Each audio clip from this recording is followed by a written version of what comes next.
Morning, everyone. Welcome to the Trusted Autonomous Systems Defence CRC seminar this morning with some talks from our fellows. I thought I'd just like to say a couple of words about what Trusted Autonomous Systems Defence CRC is, and again give our thanks to Queensland Government for being able to be here today. So Trusted Autonomous Systems is the first Defence Cooperative Research Centre. Has slightly different rules to a CRC you might be normally used to, with industry-led projects and common good activities.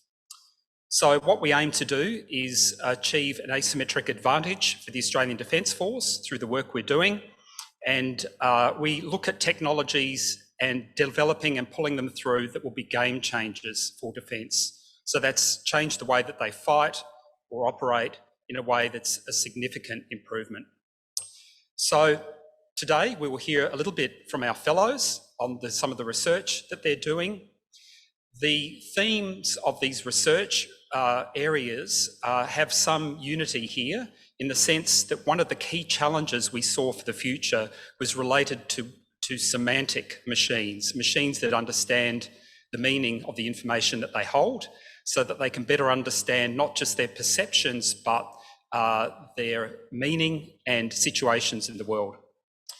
So so just before we go ahead, again, thank you to the Queensland Government and to the AI Hub here in Queensland for hosting us today, and look forward to the talks and hope you enjoy them. Thanks everyone for coming.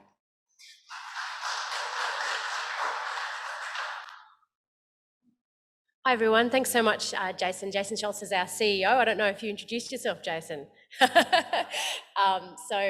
we work with Jason. My name's Kate Devitt, I'm the Chief Scientist of Trusted Autonomous Systems, but I must reach out down into Melbourne.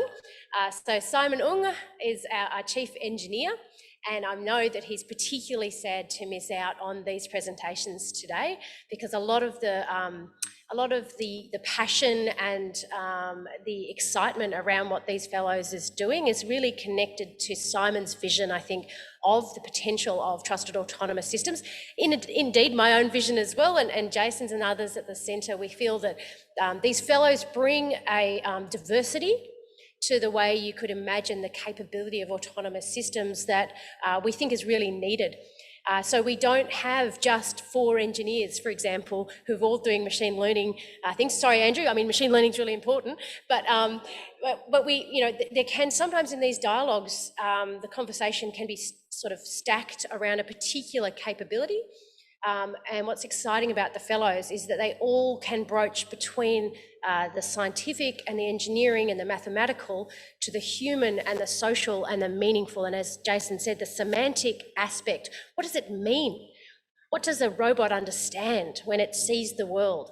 How does that machine communicate to other machines? How do they communicate to people? And how do humans communicate back to the machine? And how do humans communicate to each other about whatever it is these trusted autonomous systems are doing? That trust has to exist across all these different mechanisms of communication. And today I'm really honoured that we have a sign language expert today to express some of the meaning of what is said in a different form of communication.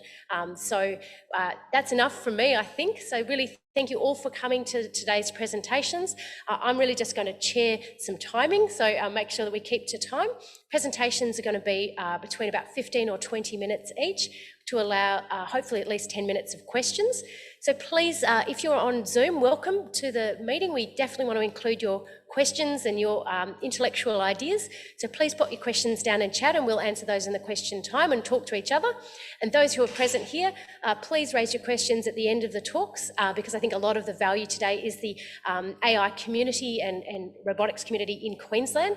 So we'd also like to thank the Queensland AI Hub for their joint vision in supporting these fellows and the Queensland State Government, as Jason pointed out. I think we really work best when we work together and cooperatively to build the ecosystem in Queensland and in Australia and to show the world what we're capable of. I don't think anyone else in the world is doing what we're doing. So I'd like to introduce Andrew Back, our first fellow, to the stage. Andrew, take it away.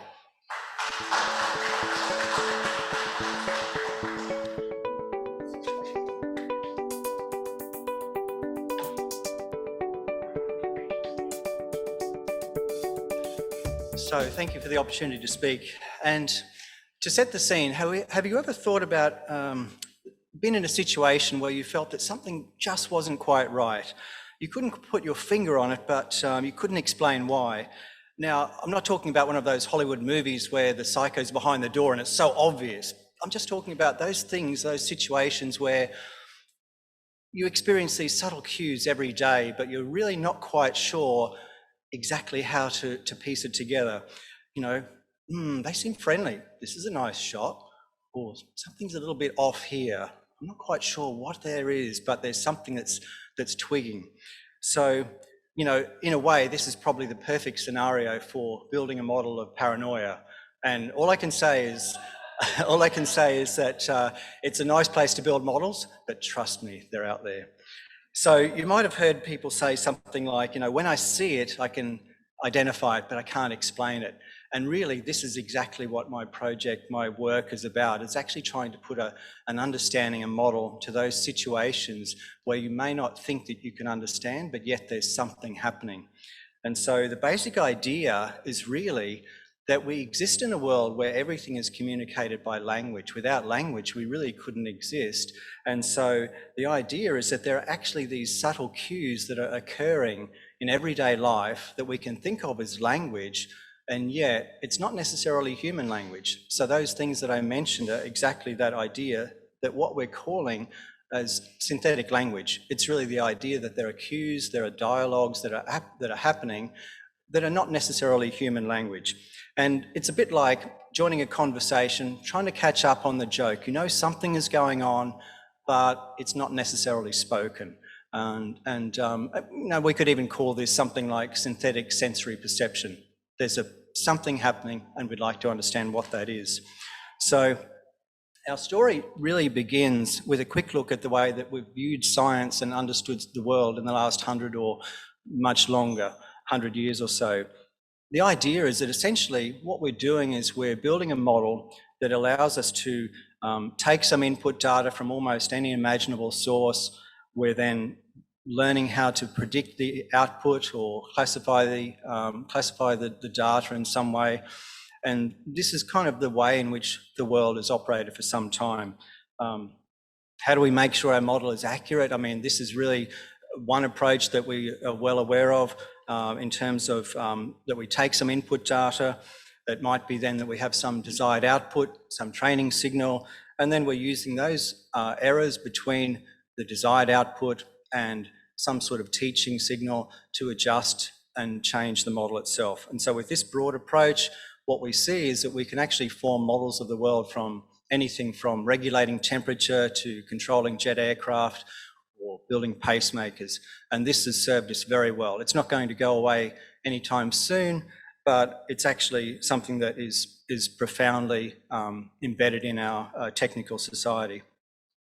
And so these models are very explicit, they're very precise, and they work well. They're mostly linear.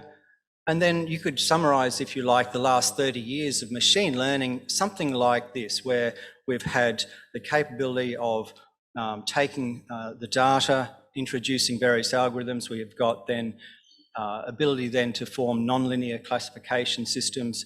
And so these ideas are then very powerful. They allow us to do something that has not been done before. And in fact, the idea of a universal classifier is partly to stimulate this idea, if you like, that gives us the incredible capabilities. So the issue, though, that what we face with machine learning and deep learning systems, there's a couple of interesting things. One is that they require massive amounts of data typically. So to become more effective in the real world, they become more complex. And you can see that what we'd really like is a general model that, for example, might distinguish between cats and dogs. And so you introduce more data to do this, and then the models become more specialized. And you can see the way in which this starts to unfold. A problem with this approach is that the machine learning systems can tend to become very brittle. So you've introduced massive amounts of data. Then the question is how you change those systems to allow them to cope with new scenarios and so forth. And this is effectively the way in which we can think about the machine learning systems of today. And if you think about this a little bit more, what we know is that they actually don't necessarily possess any common sense. They can become quite fragile. They tend to start to look a little bit more like the rules-based systems of the 1970s and 80s. And although a lot of work has been done to address these issues, the challenge is that they are easily fooled. So for example, you can perhaps have an image of a dog, add some noise, change a few pixels, and all of a sudden the system thinks that it's actually a taxi. And the issue really is that such deep learning systems haven't actually learned what we want it to learn. It hasn't necessarily learned what a dog is or its characteristics. What it's learned is that a large collection of pixels that look like this actually look like another collection of pixels that we've classified as a dog in the past. And that difference is actually quite significant. It could just as easily be something else. So this raises the question then, have we actually missed the point? In fact, perhaps the issue is that data doesn't tell us the whole story. It may be that as we're looking at data, we're overlooking the fact that we can have very different representations. I can say hello or hi. It means essentially the same thing, and yet the actual representation in that space is very different. On the other hand, we can be given a lot of data, which is ultimately quite useless. So, for example, the weather report here may tell us something, but we already know. And so really what we're interested in then is some form of general AI that's capable of understanding the world, to have a more nuanced understanding, to really delve more deeply into the issue of, for example, how do we reason in areas of complex scenarios, for example, in socio-economic or geopolitical contexts and so on. And if you think about it, we've really reached the stage where we can navigate actually very well. We have autonomous systems that can navigate from point A to point B, but the question is, what are the implications? Should we navigate? And those are the really deeper questions that we're facing now in AI. What we'd like then is for a system that has an understanding of social behaviour in a more general way. All right, so let's go back just for a moment then, and we'll talk about measuring. And the idea here is that really, if we think about measuring, what we're doing the simplest place is to say, okay, if we consider a Euclidean model, we have a Cartesian plane, and we're applying some Pythagorean formula to measure the distance between two objects. And in fact, this is what machine learning is really all about. It's actually about measuring the distance between objects, okay? So the tricky problem then for AI is, how do we measure the distance between something like a friend and a foe? How do we measure the distance between some sort of social, biological or economic interactions? And what if we don't even know what we're looking for? So the distance then that we're measuring is really tricky, and we haven't even begun to speak about the issues of ethics or other tricky situations in AI. And the interesting thing here is that we're no longer dealing with the Euclidean distance. So those ideas that we've come up with in the past that measure the distance between objects don't apply here. And so this really explains why machine learning finds these tasks so difficult. So what can we do about that? Okay, so here's a quick snapshot of the way that we can think about the world in an entirely different way. And this really goes back to the 1940s with the work of Claude Shannon. And the basic idea that he came up with, which is so profound, is that we're not really interested in the data, but what we're interested in is information. And by that, what we're really saying is that if I tell you something that you already know, then it's really not much use. What is useful and valuable is something new.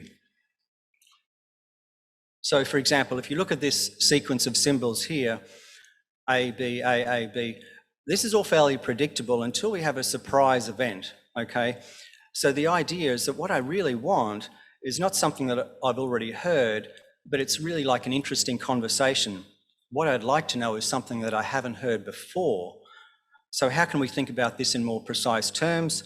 So one way of quantifying this idea of something novel, something new, is actually to think about it in terms of a probabilistic framework. Something surprising is a low probabilistic event. And so here we're thinking about, instead of data, about information. And so this idea is actually quite relevant to the way in which the world works. In natural biological systems, we see this all the time in the human brain, in the visual system. We don't just process everything uniformly at the same rate. We actually start to sift out and decide what things are more important than others. And so similarly, this is an issue of energy consumption. It takes a lot of computational power and energy to process, so we need to then sift out really where our attention is going to be focused. So how can then we collect all these types of ideas, these small events together? How do we know what's surprising? And this is essentially the way in which Claude Shannon introduced the concept of entropy. So we have a collection of normalized probabilities that are collected together, and that enables us then to look at this idea overall. Now, I won't go too much into that, but the idea of probabilities is really rather different to what most of us would have thought about and gone through in first-year stats courses. The idea is that the probability distribution actually starts to define the characteristics of the features of an underlying system. And so we think about this in the sense that each point is now describing a system that occurs on a particular plane. And it's no longer a Euclidean plane, it's actually a Riemannian manifold. And so this is the interesting thing, that each point on this manifold is actually describing a particular type of system. And here's the interesting thing, the distance between those points you can measure in the first instance by relative entropy. So there's an actual tie in here to the information. Okay, so speaking about some of the things that I've done in this space more recently, entropy is typically very slow to calculate. It sounds good, but it's slow. So we've derived a very fast entropy algorithm that's significantly faster than other algorithms that are operating in this area. The usefulness of this is actually then we can apply this type of approach to modelling social behavioural systems and actually determine rapid changes that are occurring. And we know this is true for us as well. We can pick up those things that have typically been expected, but this is unexpected. So the basic approach of entropy here is that we're extracting symbolic events of the world as our underlying feature set. And there's a number of algorithms, so I've just put on a graph here. This is a CDF-ZML symbolization algorithm that enables us then to partition the real world and to think about how we can extract symbols. So instead of just thinking about probability distributions, what we have is that we're proposing that these probabilistic events enable us to move beyond the realm of just simply understanding the world in terms of signals to a synthetic language. And this is the exciting part. We're then treating the world as though everything, almost everything, is language. So we might even begin to think about the social or behavioural movements that are occurring, even for such areas as, for example, dance. Almost any imaginable natural system you can start to interpret in this way that has a particular meaning, and that meaning you can then start to interpret in a language. Now, the language isn't necessarily human language, and yet it's a robust, accurate way that you can describe this sequence of probabilistic events. And the information of interest is encapsulated in this language, and it's not in the precise numerical values that we've thought about in the past.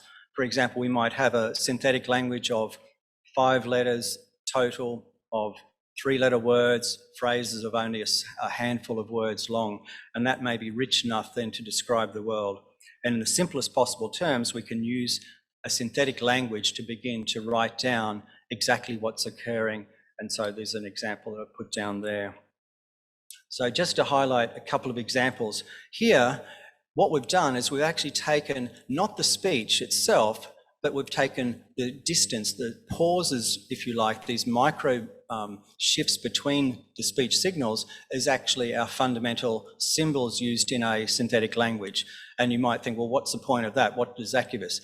Turns out that we've actually made some really exciting progress in being able to identify all sorts of characteristics of speakers. For example, understanding when there may be neurological conditions such as dementia that's occurring, understanding speaker nationality without actually training, without doing deep learning, without masses of data, just by saying this is the language that's being used.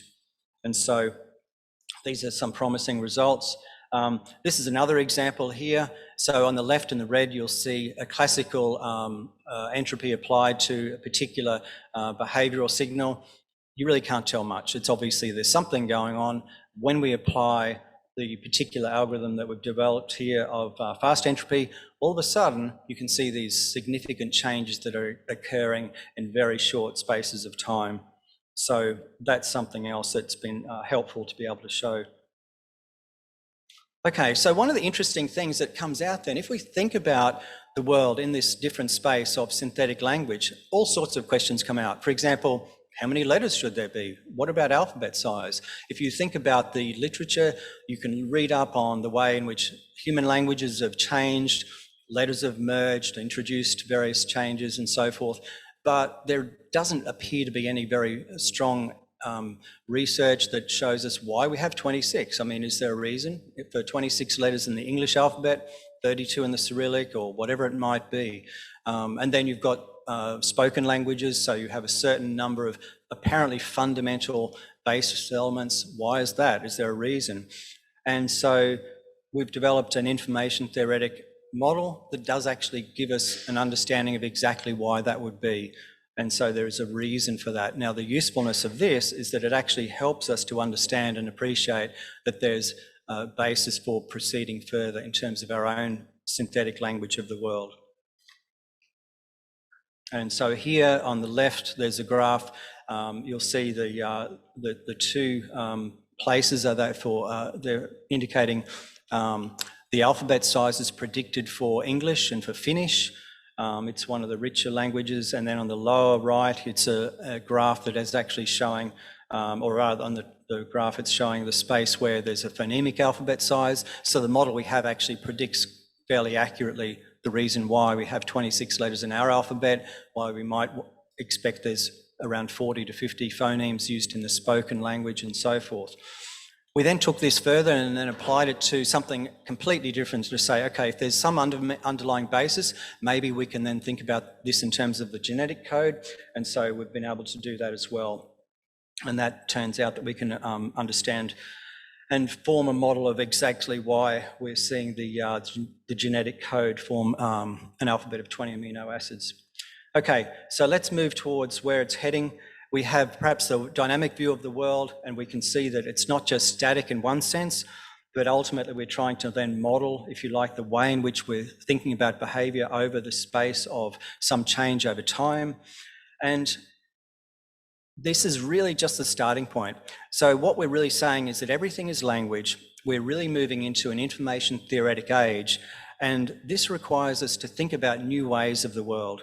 And the idea here is that what we're seeing is perhaps we've thought about modelling data, seeing data explained, and this is perhaps the first visualisation, if you like, of the shape of information.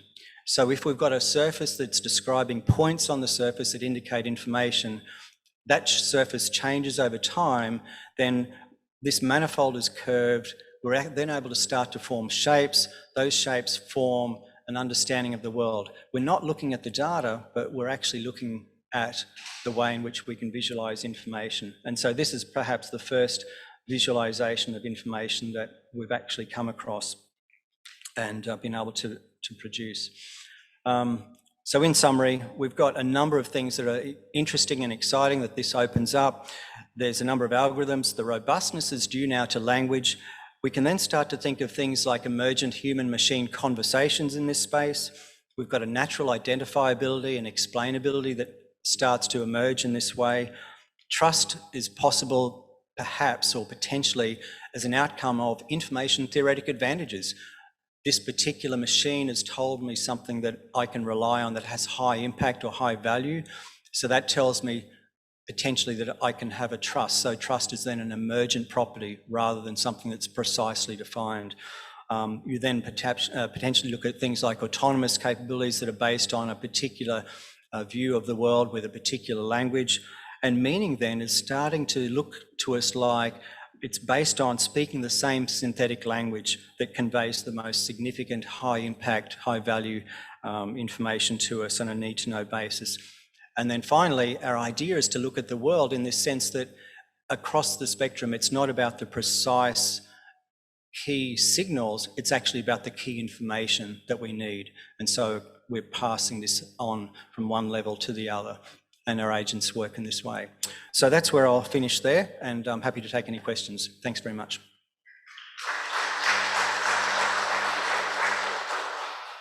Thank you very much, Andrew. Questions from the audience? Good, Andrew. Probably cross-platform, but one of the problems with autonomous buses is they can't really differentiate when they've got to suddenly stop because something's in the way, or whether they can just keep going because it's going past them. I take it this is the problem because they're using the wrong type of learning.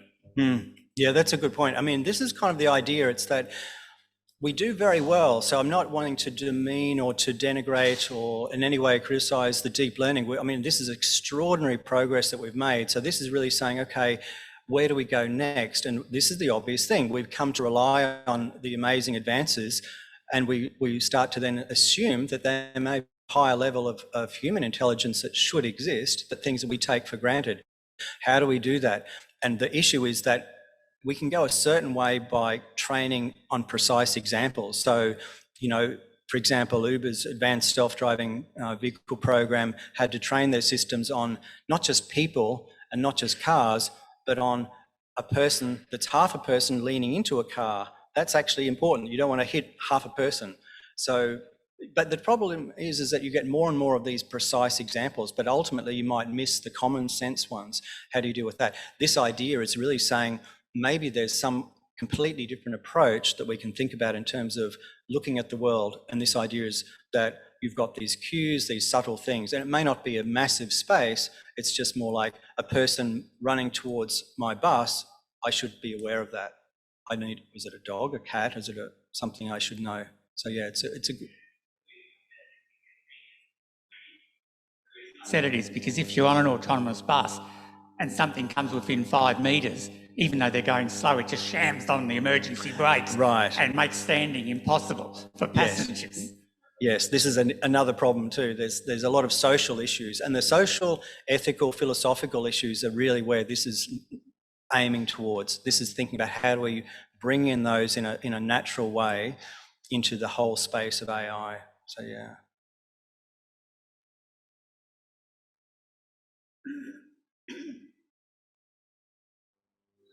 Hello, we've got a question from Zoom. Okay, so this is from Chris. First off, we've got why add in synthetic rather than just language? Sorry, say that again, why? Why add the word synthetic in synthetic language rather than just use the word language?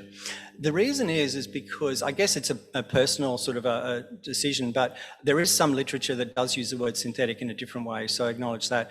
The idea is that when we speak of language, most of the world is focused on natural language processing of human language. And so what we're trying to deal with is this idea that says there's a continuum, if you like, of languages where you have directly human language as we understand it, but then you have other languages. This idea is that there's synthetic languages, partly in the sense that you have emergent languages that may exist already in the natural world, and also that you can derive a language. So it's not necessarily even related to anything that's in the natural world. You might have, for example, two robots talking to each other. How should they communicate when there's no electromagnetic signals possible or something like that? You've got some sort of movement. So it's really, the idea is to just simply use a phrasing that broadens the potential applicability of what we're discussing and not be misunderstood.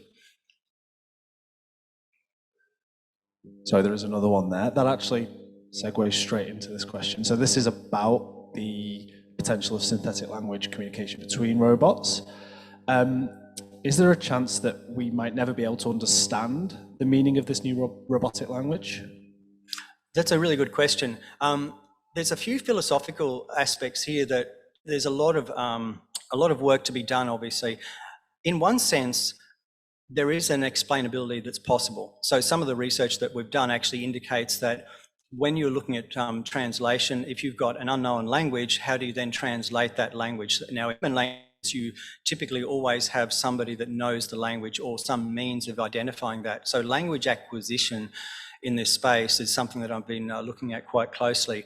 And it appears so possible that you may not necessarily directly know the meaning immediately, but on the other hand, you can infer quite a bit of information. So typically you have these probability distributions that enable you to then indicate or have some method of saying nouns and verbs and pronouns and so forth. So there's a very strong opportunity then to be able to identify what those words are. If you have functional grammars, functional synthetic language, then it starts to become evident. On the other hand, there's also the space in which you can then identify languages based on their direct inferred meaning. So you see an action associated with these particular words or phrases and so on. On the other hand, there's an interesting point, and that is to say you don't necessarily always care whether you know what the meaning is. In other words, sometimes it's sufficient to pass on the information that there's an event happening. There's activity, there's excitement, there's something unusual occurring, and then it might be that is sufficient to be passed up the chain or to some other agent in that space that enables them to be able to identify what it is that's of interest in that space. So there's a kind of a whole range of interesting questions here. And, the idea is that you can be traveling overseas in a foreign country, you see some people talking, and then you see something really unusual happening. Now, did you know what they said? Not necessarily, but if you saw something happening, you may be able to then attach meaning to it. So in a very sort of general way, there's that opportunity to have value. Yes.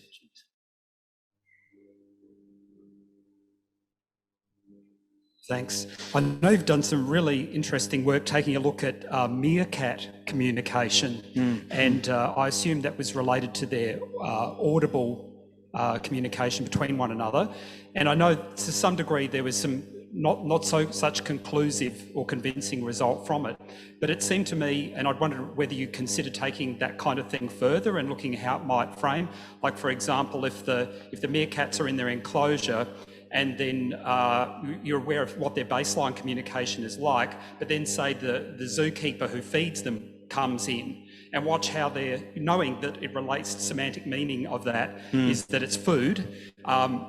Can you see that change and the like, or if there's a threat appears or what they might consider a threat, so that you could get a baseline. I just wonder if you might tell us a little bit about that work you've done. Yeah, okay, so this relates to some earlier work that I've done where what we've taken was Meerkat. In actual fact, the Meerkat data was not verbal. This is actually based on 3D movements. And so then we've translated this. So the idea of language acquisition in this space is really critical. How do we know what's being said? And when I say said, it's really the meaning. It's not necessarily verbal. What we're able to then show is that there is a pathway to take what we understand in a human language that enables us to identify particular parts of speech. So we could say, for example, a noun, a verb, an adjective, and so on, and then infer those, transcribe those across to what we're taking from the Meerkat speech. And some really interesting things came out. For example, in verbal communication, a pause is silence, right? So what would you have as silence when you've got continuous movement? It's not necessarily doing nothing, and particularly if you think about meerkats, they're constantly moving. And it turned out in three-dimensional motion, you've got these 6 types of silence. In other words, moving backwards and forwards constantly looks like, nothing. It's not really achieving anything until it actually does something.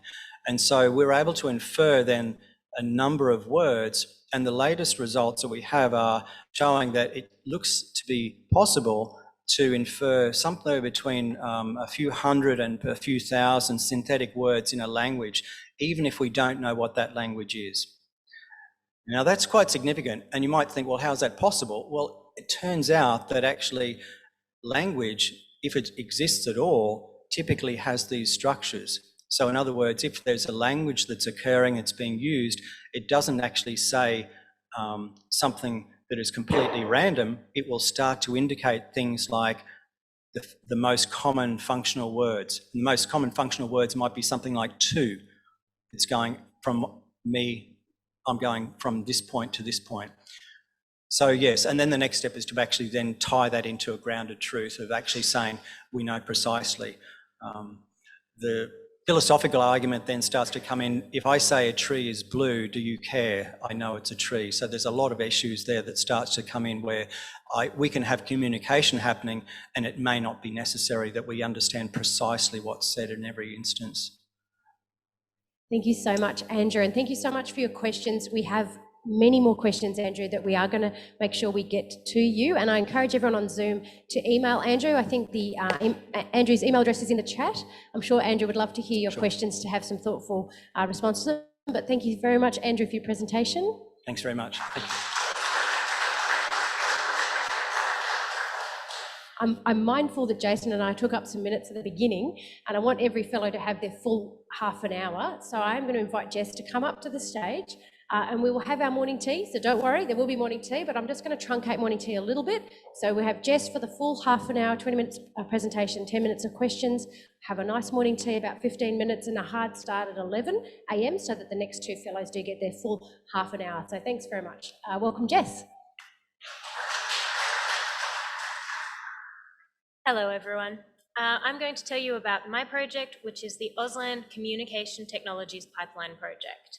I do feel the slight need to apologise for my slides. Moving between operating systems has changed the way they look, but all the information's still up there. I would like to start by acknowledging the traditional custodians of the lands on which we meet, the Yuggera and Turrbal people.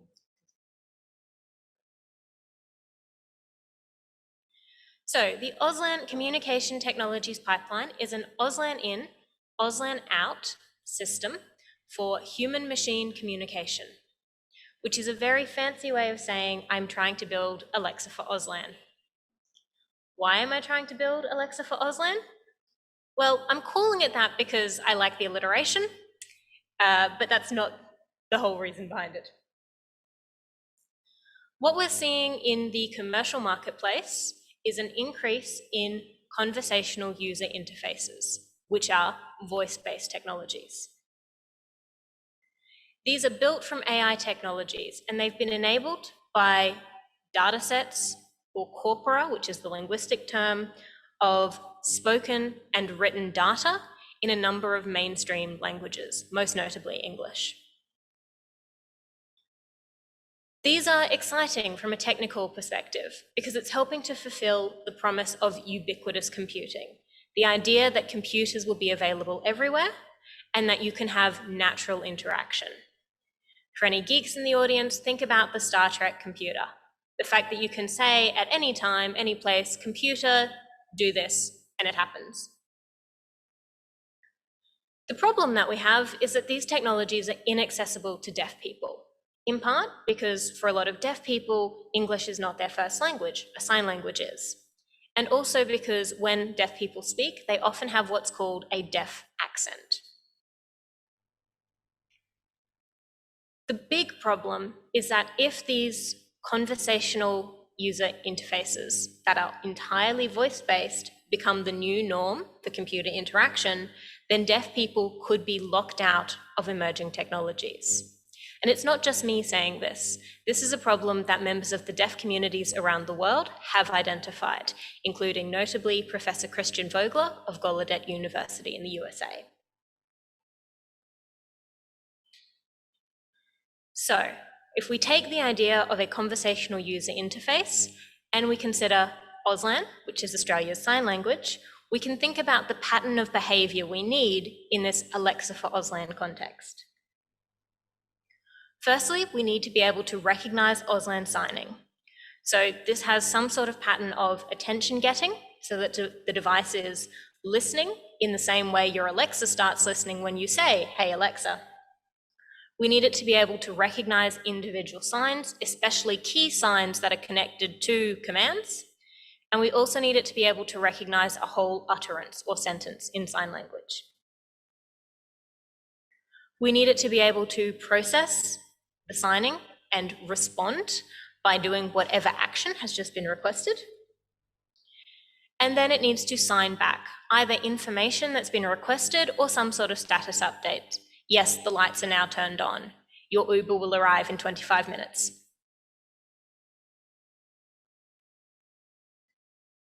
But an important question here is, how do we make sure that we get it right? I'm a hearing person, I'm not a deaf person.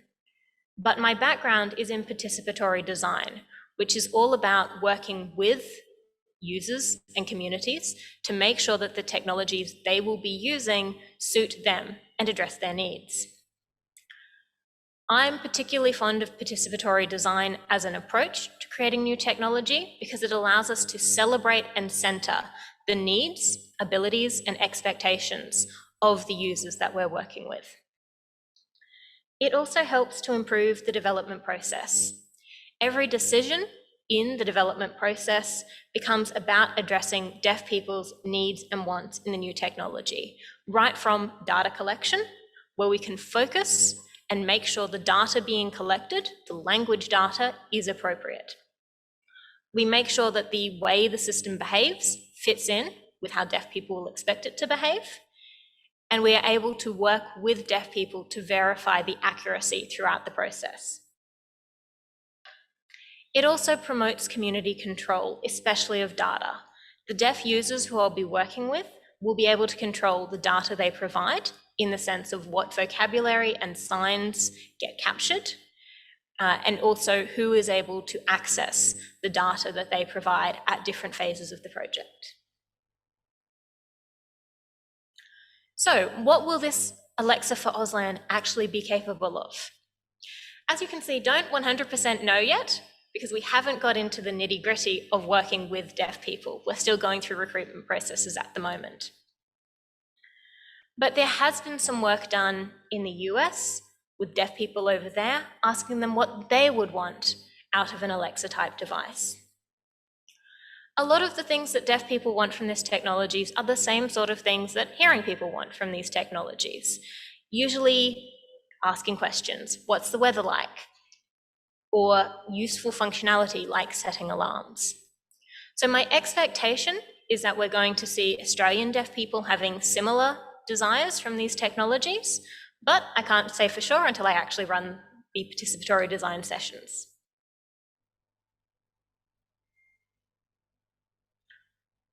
So when it comes to actually developing the technology, the approach that I want to take is to look at what's already out there. There are state-of-the-art open source AI tools and technologies which we can use to help to address technical and also social challenges of building this technology.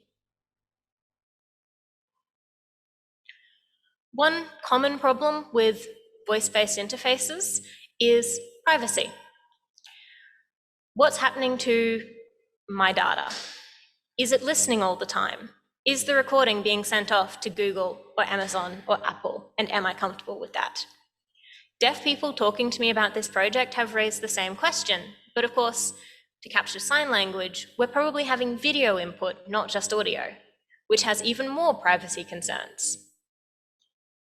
So one of the ways that we could look at addressing that is, instead of working directly on video, we convert all of the video into skeletons. If you've used a Kinect, you can think about the skeleton that was pulled out from that. That's sort of the same underlying idea here. This also has an advantage from a technical perspective of, instead of trying to process frames and frames of video, we can process strings of X, Y, Z positions, which are a lot less computationally complex. Shout out on this slide, by the way, to my student James, who is an honours student working with me and has been playing with a couple of different libraries for doing this skeleton extraction.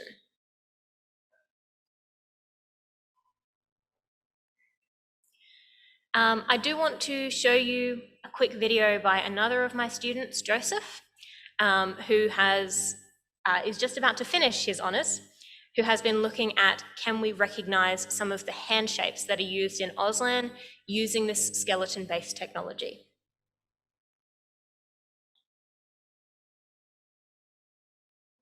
So I won't spend too much time focusing on this, but I did just want to show off, because I'm really proud of my students. They've done some really cool work these last 2 semesters. So he's using MediaPipe, which is a Google-based library, which is able to find key points in the hands. So you can just see him here running through different hand shapes, not signs, but hand shapes that make up signs within Auslan.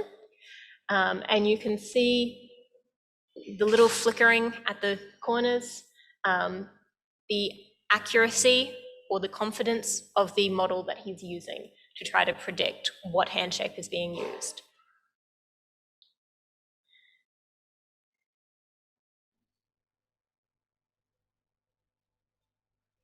So this kind of approach is important because, building on the work that Andrew has been doing, I'm hoping to capture some of the strengths of the synthetic language and information topology approach in order to do sign language recognition as a multi-channel AI problem.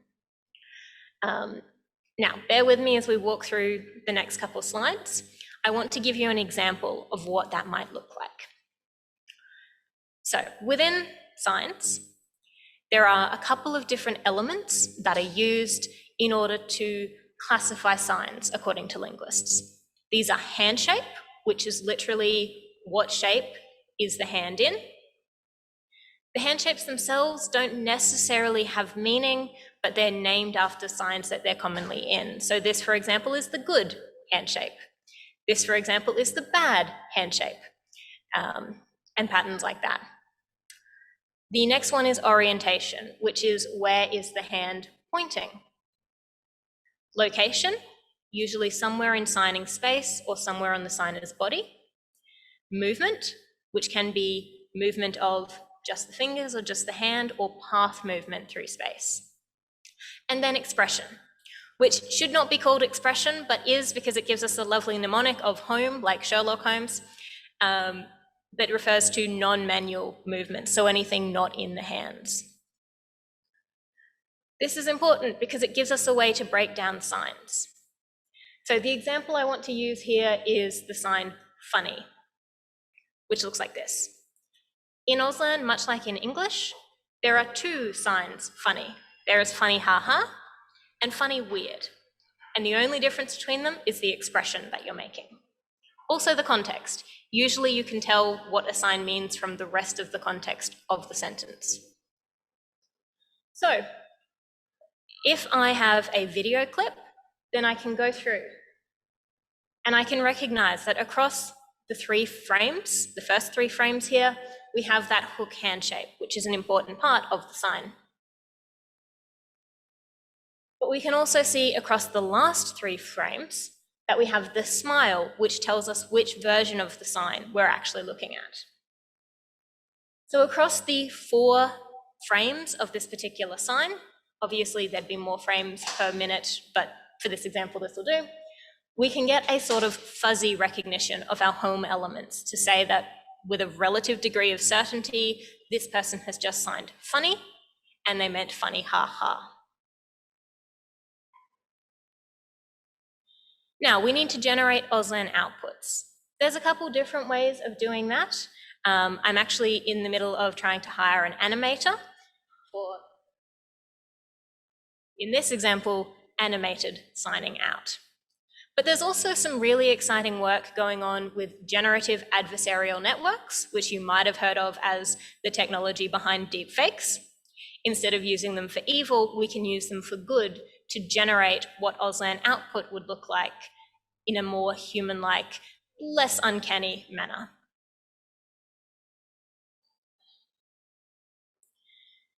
So, we are here at the Trusted Autonomous Systems Defence Cooperative Research Centre seminars.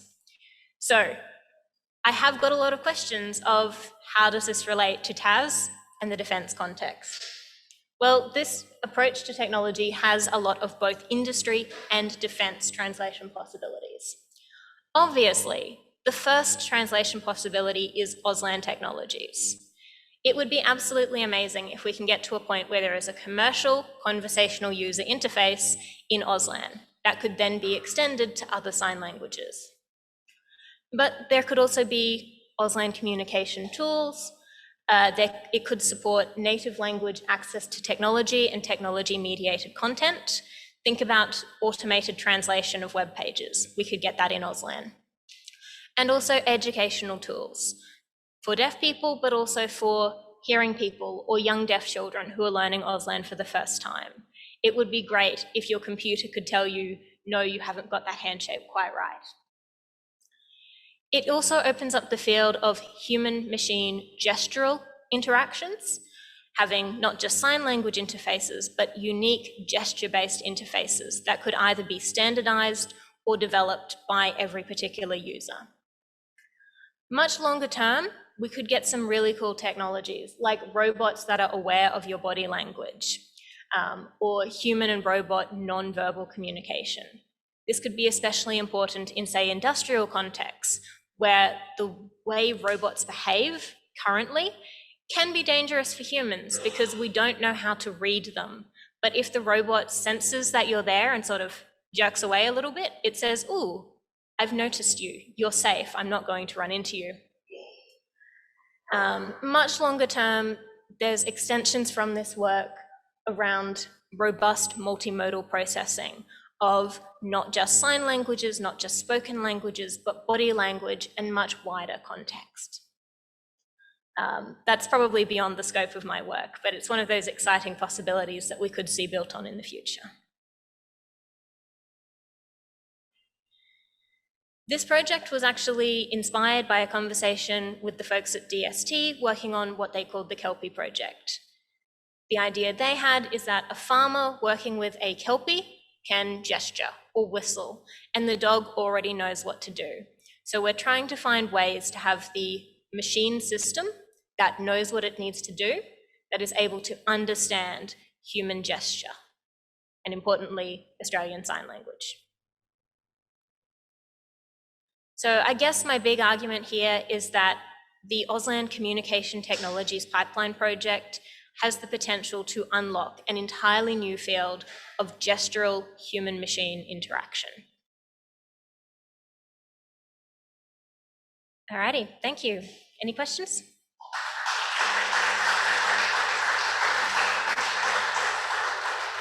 Thank you so much, Jess. Questions from the audience? Anyone from the Zoom cohort? Oh, up there. Dang it, it's so hard. I just need the microphone.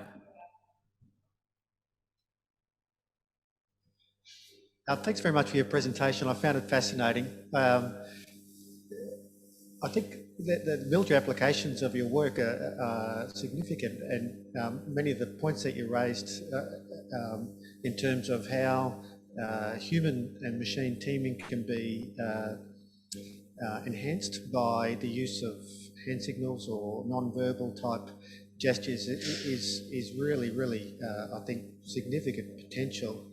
I'm particularly interested in the motion analysis or the body gesture work that you're doing, because one of the difficulty issues that I can see is, and I'm a lawyer, so sorry if I'm going to give you a legal problem, but ascertaining the legal status of individuals in an armed conflict. The easy part is based on their physical attributes, but the harder part is based on their actions. And so from a legal perspective, someone's status under the laws of armed conflict can change from protected to unprotected, depending on what they do. And so I'd love to see some of your work to see if that's something that can be translated into helping military people more accurately categorise and recognise the legal status of people based on their actions. Okay, thank you. So huge caveat here of not a lawyer, so this will not be a very legalistic answer. One of the things that is interesting about working in the Auslan context is obviously expression and body language is an important part of signing. So part of what I'm going to be looking at is, can we capture the body language and the facial expression that is relevant to recognising signing? It's probably out of scope for this project to focus on all body language or all particular behaviours. But it does feel like a sort of extension, with the huge caveat that body language varies wildly between different cultures, different behaviours, even different types of neurodiversity can see different body languages and behaviours. So it's definitely something that is worth exploring. I would caution about having an AI-based technology that goes, yes, that person's definitely a combatant or definitely a non-combatant anytime in the near future, though. Yeah.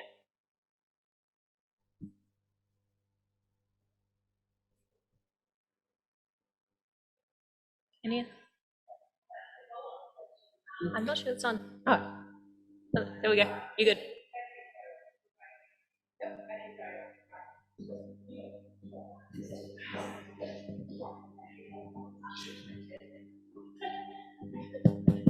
One, two.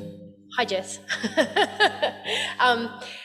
I think there might be something really interesting as well that you find out about Auslan communication that's relevant to the way normal spoken language speakers speak that is more nuanced. So I'm just going to reach back into my dark history in theatre, and when you do acting, you look at a script, and when you do it properly, as opposed to very baby-like acting, you sit there and you're writing multiple layers of meaning on your script because you're saying one thing, but you're meaning one other thing, and then you're also pretending to the person you're speaking to something else. It's really complicated and hard, and often implicit and not realised by those who are watching the acting performance. So do you feel like what you're doing here is also potentially going to push the envelope in terms of the layers of meaning that anyone might have in a normal human-to-human interaction?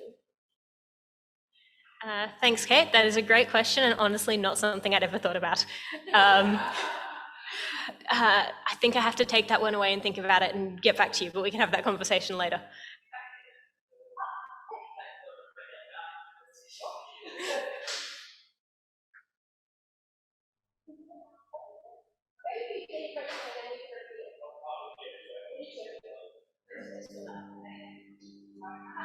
On my way, hold on.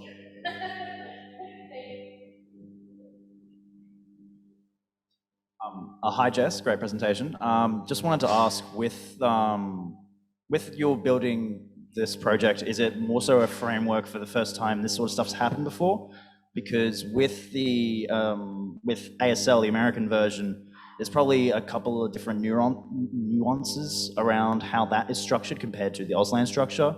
And maybe I don't know if you have been working with Andrew, you said before, about some of those combined, like those extra discrepancies that might be distinguishable once you've built some of the framework and you can see what the differences are between different sign languages. I don't know if that's been considered or. Yeah, so it's not something I'm actively working on, but definitely something I'm bearing in mind. There are many sign languages around the world that are vastly different.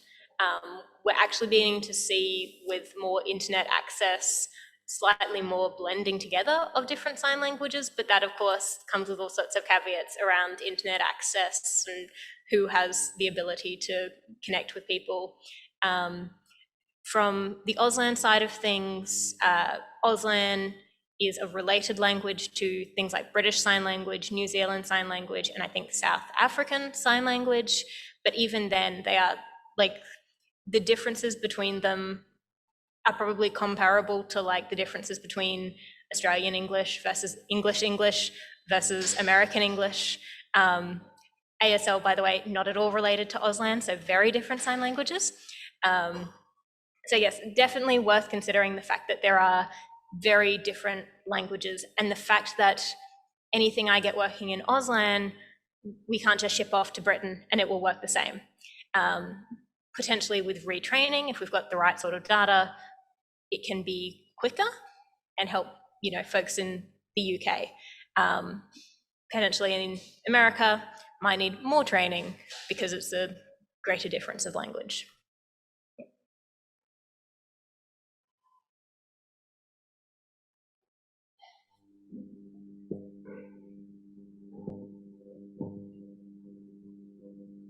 Thanks very much for that presentation. It's great. I have probably a very basic question, so pardon my ignorance, but I was just wondering why the Auslan output as opposed to choosing something like converting to written text or something along those lines? Yeah, so from an accessibility perspective, if it's for deaf people, then Auslan will be their first language in many cases. So we want to make something that's entirely accessible and usable in their language. There's also some potential in terms of applications of this if you have to get a long conversation and you have to sit there and read it, if you're in an operational context, that could actually be quite dangerous because you're losing some of your situational awareness. Whereas something that's projected long-term, very cool idea, some sort of hologram or holograph, but something on a screen where you can still have your situational awareness around it and get the language input. Hopefully that answered the question.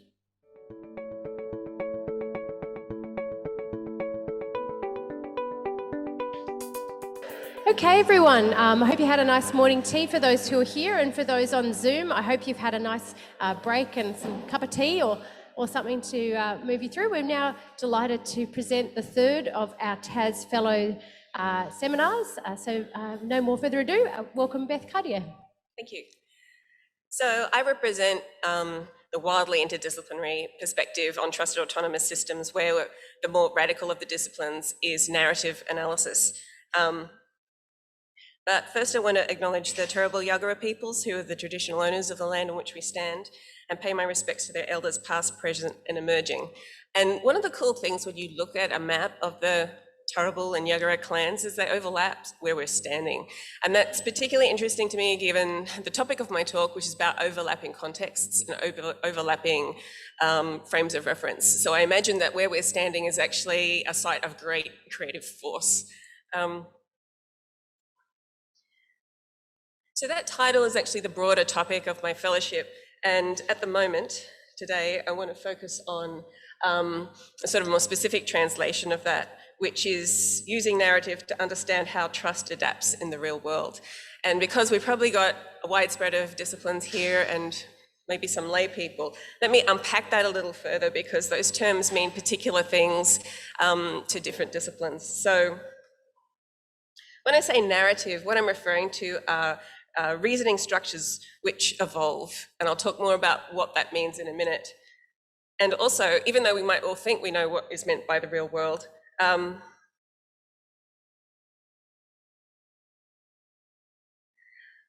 what I mean is something more akin to what Andrew was talking about, which is when when circumstances change beyond expectations. And that's important because that's a bit of a wicked problem for machines of any kind, is if something comes in, something happens that cannot be recognized by the system that's been made to interpret the data or information.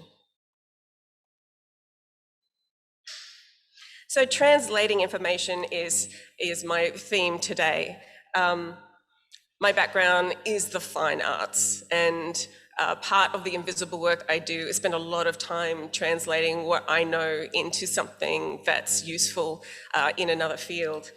And one of the first things that happened when I joined TAS was, you sit around a table and you think, oh, that's what you mean by trust.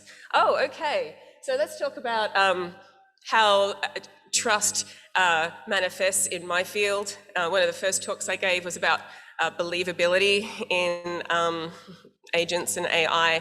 And I stood up and I said, I'm going to tell you a story where most of it's a lie, and I'll see if I can make you believe it anyway. So in the arts, part of trust is about information transfer. If you don't understand what I'm saying, or the story I've told, or the movie I've made, then I've basically made a machine that doesn't work. So the transferring of not just any information, but usually something you didn't already know is the key in storytelling. So I was kind of surprised to learn that there's an implicit assumption when you're building machines that part of what you trust about them is that they're perfect. I mean, don't get me wrong, absolutely, when I press a button for the radio on my car, I want it to come on. no question. But I think something that we kind of understand as people who cope with the open world where unexpected things happen is that perfection is not the only metric or even not the ultimate metric for trust. Just this new year past, Boston Dynamics, with a lot of time on their hands because of COVID, made all of their robots dance to the song, "Do You Love Me Now That I Can Dance?" With a dance background, I can actually tell you that they were pretty good. They carried off moves, which probably with my knees right now, I would struggle to execute. However, when this launched on Twitter, it was pretty clear that the answer was no. Even though you danced perfectly, we do not love you, even though you can dance. And I think part of the reason for that is this recognition that if we were trying to be perfect in the real world, it would look something like Groundhog Day, where we would have to rehearse the day over and over again. And that becomes even more of a problem in crisis situations. Can you imagine trying to behave perfectly or communicate perfectly as the metric for success in a crisis situation? So I started thinking about the problem of information transfer through the whole chain that is entailed in autonomous systems, from our social values and ethics to the intent that we might express to a machine, to the language and instructions you use, hail Jess, to the affordances of the coding language, to the conceptualizations behind the code, to what the robot can physically do, and then you've got the dynamic open world. So between each of those steps, it is possible for information to be lost. And it may, in fact, it's not just a simple wheel, it's overlays in every direction. And just while I'm here, standing in the Queensland AI Hub, I wanted to point out a really wicked problem that would be excellent for AI to address, which is what you need for trust is to be able to assess not just whether the information transfer was adequate in this one circumstance, but whether the transfer that was adequate just a few moments ago is still adequate for this part of the system over on the other side, now that circumstances have changed. And an additional side note is I think that the critical supply chain for medicine and food in this country needs a similar kind of really sophisticated AI management system. So I focus just on this part because I'm all about semantics and communication. And so it's about when you communicate with a machine in an open world, how can you manage that transaction, assuming that we're not going to be perfect and the situation may be one that we don't expect? In fact, I wanted to think about an even harder problem where this notion of the Black Swan, where something happens that is an unknown, you didn't expect it, you didn't anticipate anything about it, and how do you communicate that? If you have a machine that you've sent out, not just in a crisis situation, say you have little nanobots that can detect things about your health, if they find something in me about my health that the programmers or the conceptualization people didn't expect, I want it to be able to tell me. So when communication with machines occurs, there's usually a language, some kind of formal language, and there are lots of different kinds of ontology, which is sort of a dictionary that the machine can use to understand the information coming in. And I'm a bit agnostic about these, except that you sort of have them on a spectrum from a very narrow range of terms, they're very specific, right up to something like psych, where you have a lot of different terms that you can use, but then the problem is in the grammar and how they're constrained. Because I want to think about the space of negotiation when something has happened that you can't say because you don't have the language for it. I mean, we manage this all the time in the real world. There's this space above. Now, I'm not suggesting that now Atlas from Boston Dynamics learns how to do improvisational performance. But what I did do was start to look at the kinds of vocabularies that exist for that space above. So this particular model for collaboration is great because it shows people how to construct a story by telling them what roles that they're playing at any given time. But it doesn't solve my problem of how do you name the unexpected condition. I really love Andrew's work about how do you detect the moment when something unexpected is happening. And my interest is in then, if you want to tell me what it is, how are you going to do that?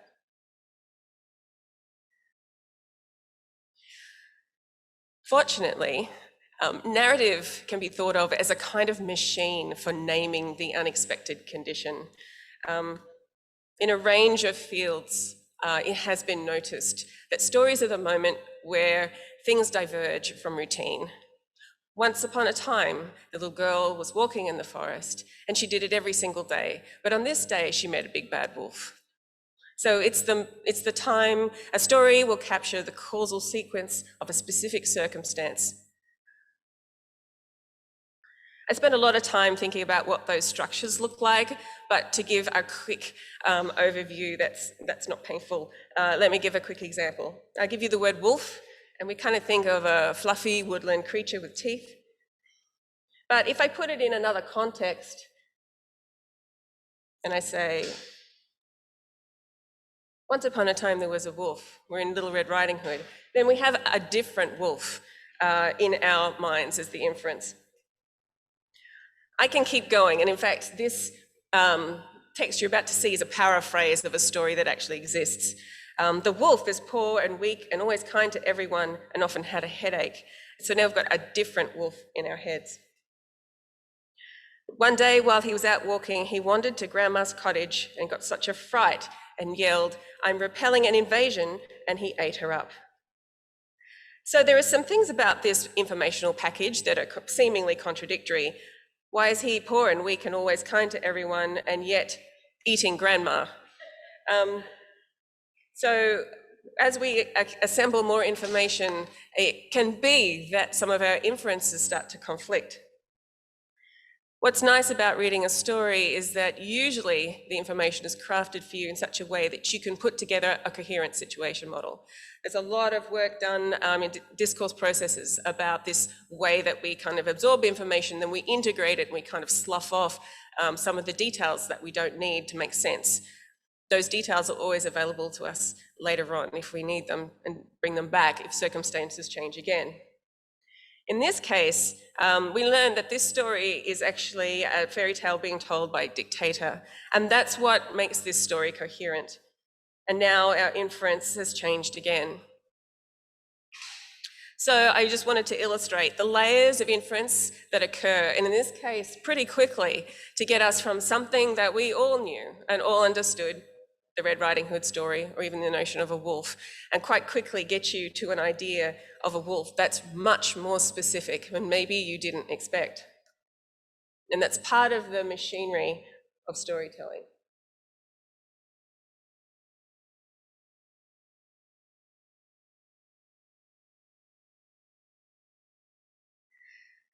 So as an effort to figure out what goes in that space above explicit language, I'm working on an interaction for a machine and a human. This comes out of some projects from TAS that TAS is sort of incubating at the moment. And when I was in those meetings, I was sort of itchy in this space that was above. What's above the explicit language? So in order to try and articulate it, I worked on the following example. So here, the layers of inference are of different kinds, and that's important for reasons I'll get to in a minute. The first layer of inference is going to be a physical situation, and then a conceptual situation consisting of ideas that we rejected, or that the machine rejected when it was trying to figure out what to tell its human collaborator. This is a technique that writers use actually a lot to give lists or even to create a negative space by telling you what something isn't. Oh, I'm sorry. And the last two are related to analogy. So what's it most similar to? And even though it's similar to that, what are the ways in which it's not similar? So say we have a situation like we had in Beirut, where there's an explosion and there's some chemicals involved. And during that first hour, where it's really critical to find survivors, it's not safe for a lot of people to go into the area. So I'm imagining in 10 years' time, it might be lucky enough that hospitals all have their own little rescue droids. In this case, it's Atlas again from Boston Dynamics. And so we tell our robot, go and find survivors and prioritize their rescue according to how serious the injury is.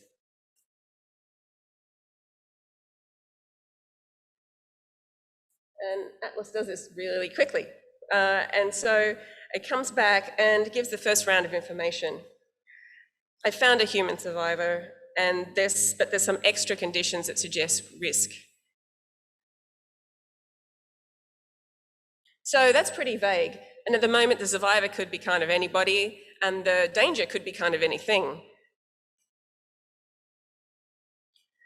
So let's give the information about what we do know, what we can say, because it's already in the dictionary.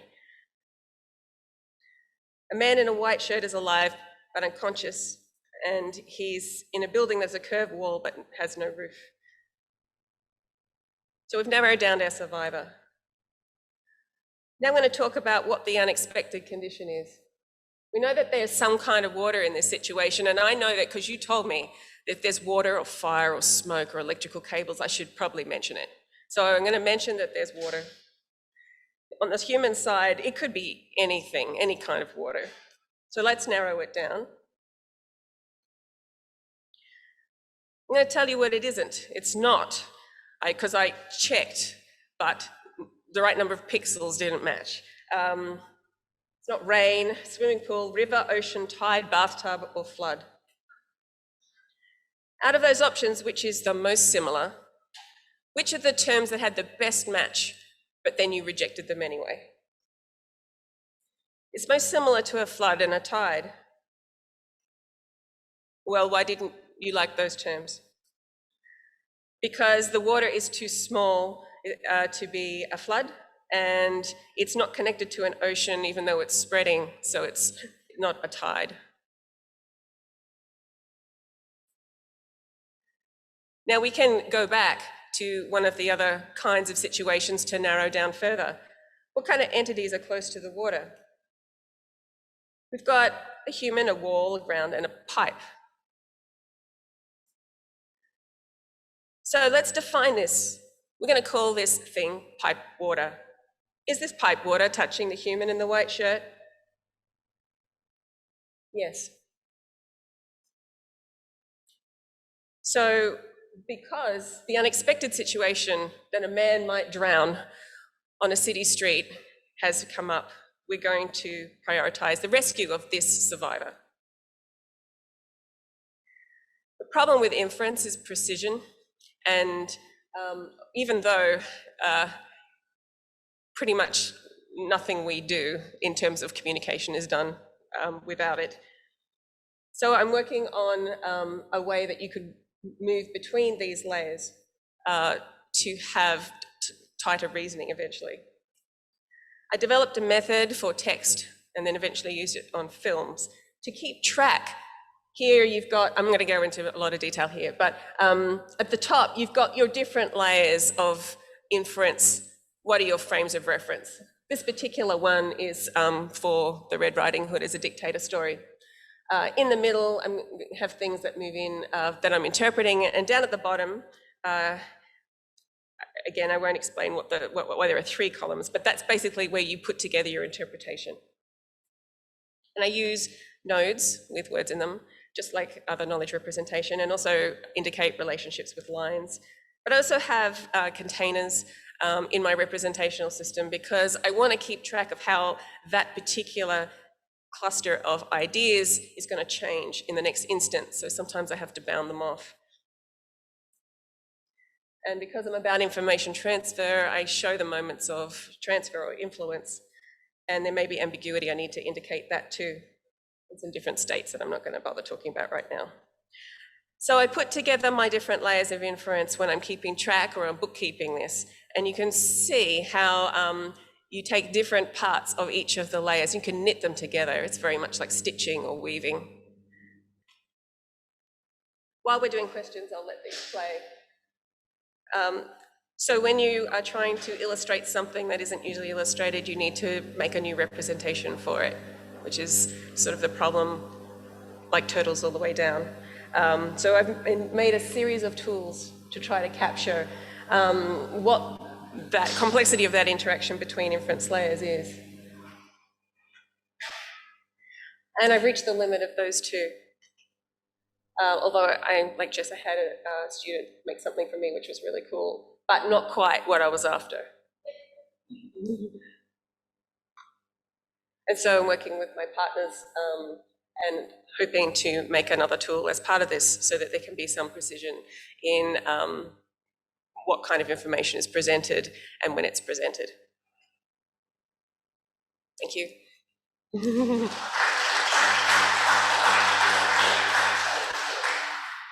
Thanks, Beth. Any questions from the audience?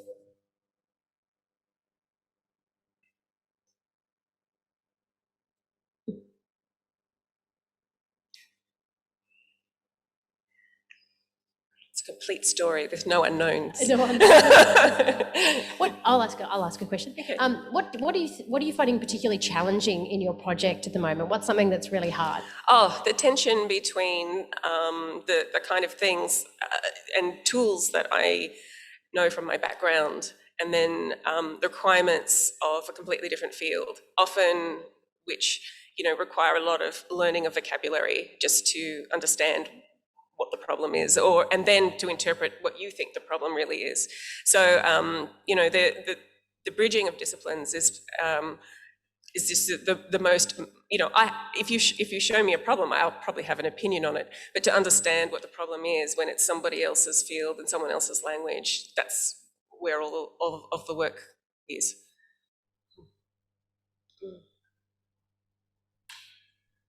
Oh, and I can answer the question that came to Jess earlier from you, which is if you're looking at different layers of meaning and interpretation, particularly, something like Jess's gesture, it would be ripe for this kind of layered approach because you've got positional things and then you've got an ability to annotate them at lots of different levels. So yeah, that was my response to that question asked of you earlier. Sorry, Jason. You had your hand up. Oh no, it went up the top. Okay. Yeah, thanks, Beth. What I found interesting comparing the three talks that we have heard today. The first talk, there is some information. We have no clue what it is, but there is something. But up in your talk, in your talk, what you did is you say, well, how is it possible to create a shared narrative? Because without a shared narrative, the human and the machine together cannot act together as an emergent agent, and that is what we want. So what are the guarantees in this competition that you describe that an actual shared narrative is created?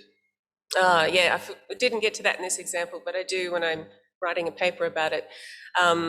So the repetition of particular phrases or language and the creation of that term, pipe water.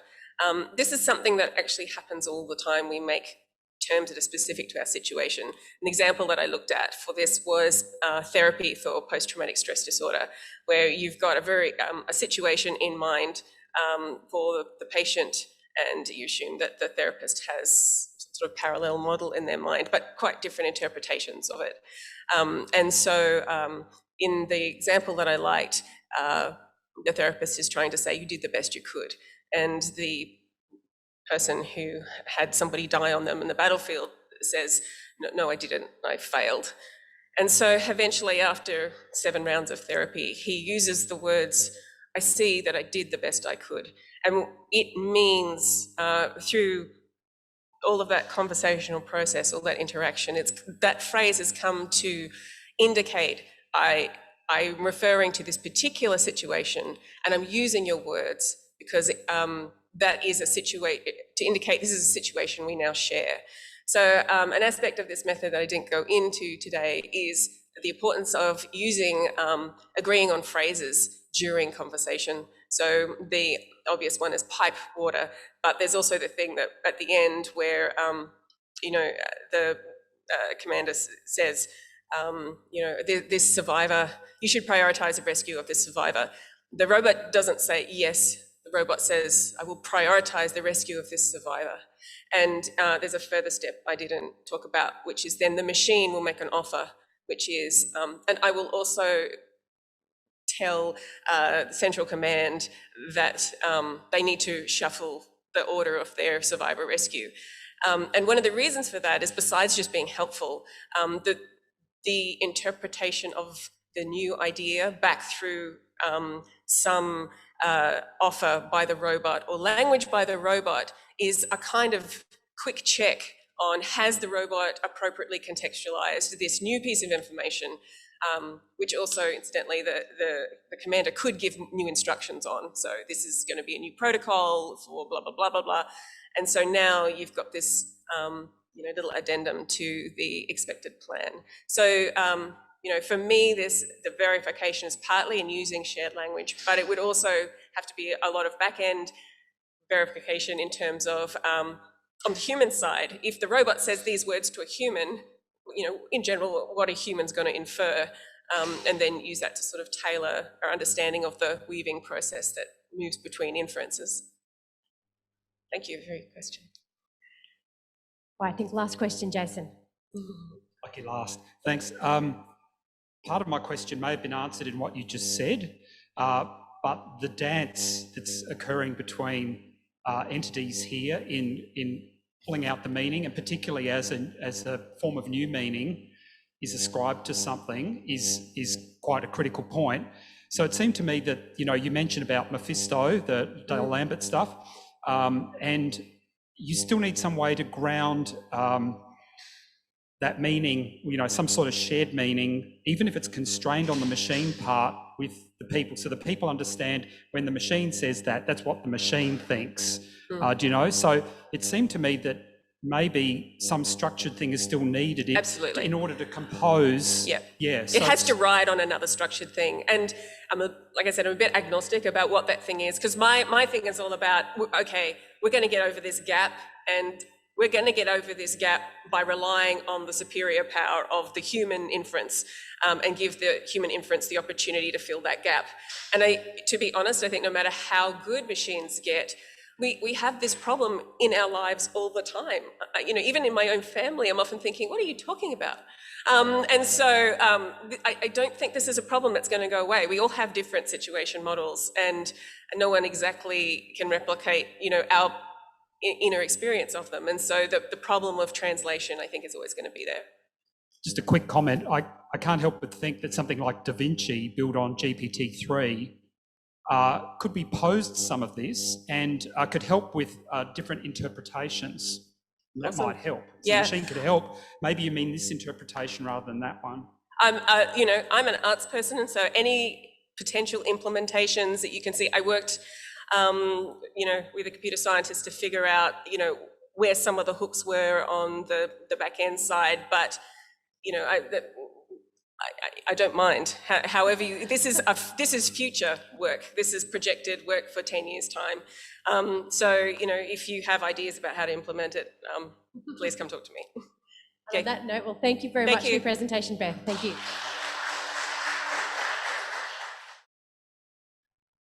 Okay, we're working. Fantastic. Normally when I present in the cohort of the TAS Fellows, I have to start out by saying now for something completely different, because I take a very different approach to how I understand trust and autonomy and these sorts of things, being a technologist as I am. But I was absolutely thrilled to see Andrew actually mention something that I'm going to circle back around to later in my presentation today, which will hopefully give you some context as to why the rest of the fellows and I make good collaborators. So today I'm going to talk to you about something that sounds very, very, very technical, and in fact it kind of is, integrated sensors and control for stabilization, collision avoidance of robots, which is a very hard and crunchy sort of topic. But let's talk about that in the context of applications, and I love starting with applications. So like all good horror films, you're there, you're alone, it's dark, and somewhere in the darkness, there is a man with a gun. Now, there might in fact be two men with guns, you don't know. Somewhere in that darkness, there might be, obstacles or things in the way. So like any good person in a horror film, well, my horror films, I don't know about yours, you say, why don't I send something else in instead of me, because I'm not an idiot.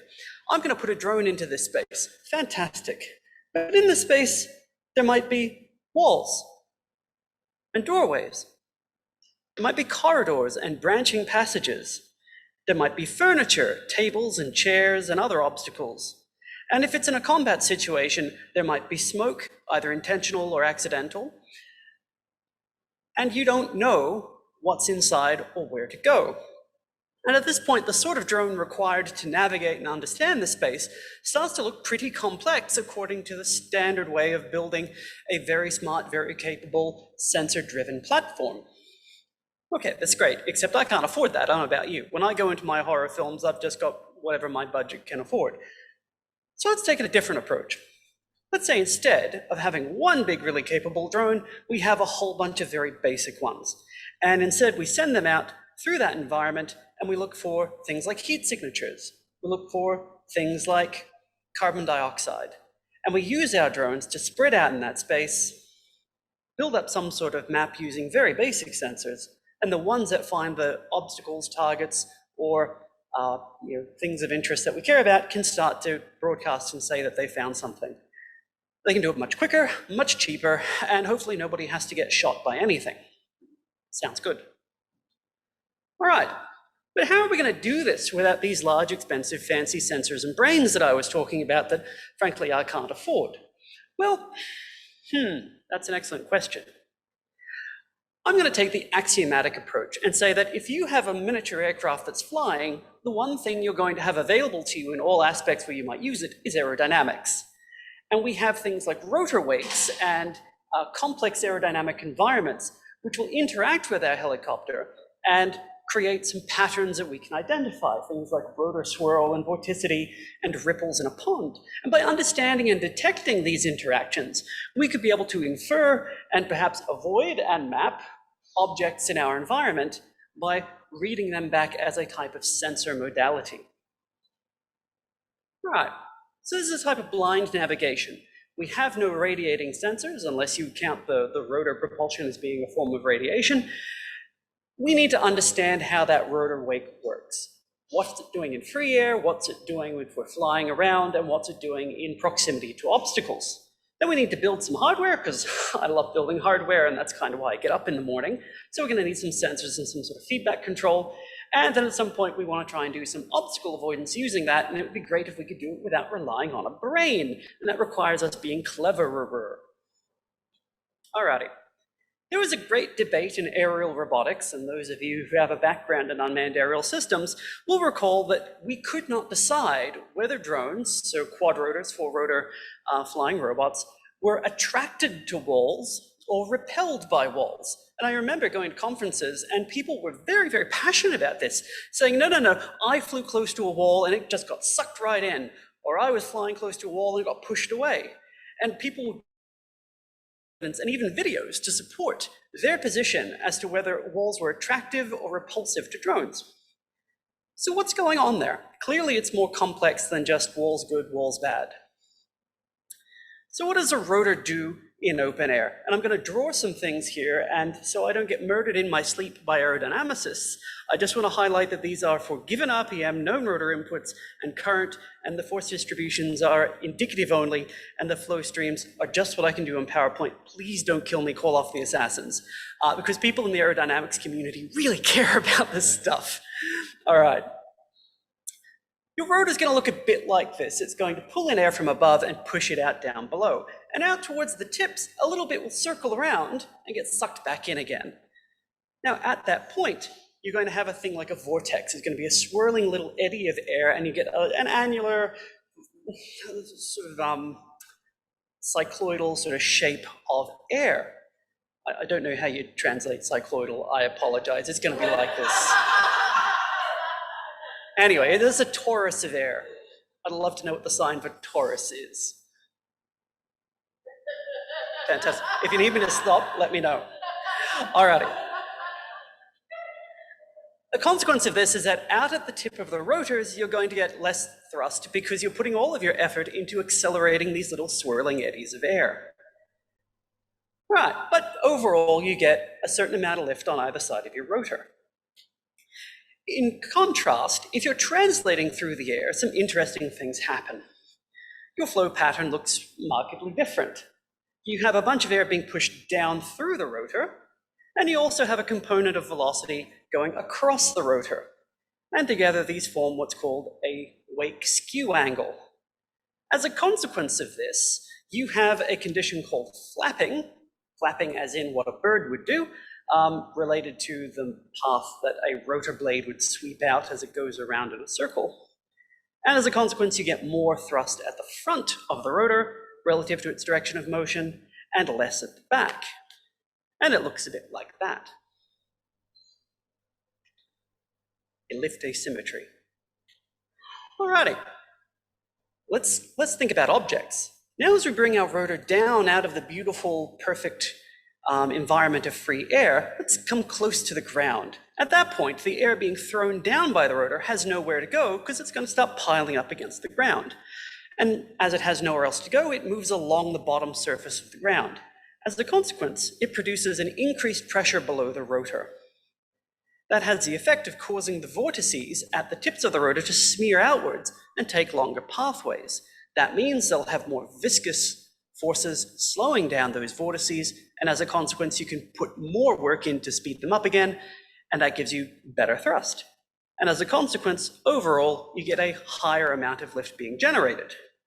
Cool, that's really useful. And also very annoying if you're trying to actually reach the ground. You have to constantly be changing your throttle, otherwise your helicopter will bounce and doesn't want to land. Consequence, lift increase. There's a similar geometry for ceiling effect if you're flying close to a ceiling, but I won't go into that because that's unusual. So what do as we come close to a surface? Well, something interesting happens. Rather than sucking air out from behind where the wall would be, you have only the air you've pushed down below you to suck back up and recirculate. And as a consequence, you get a much stronger expression of recirculating flow.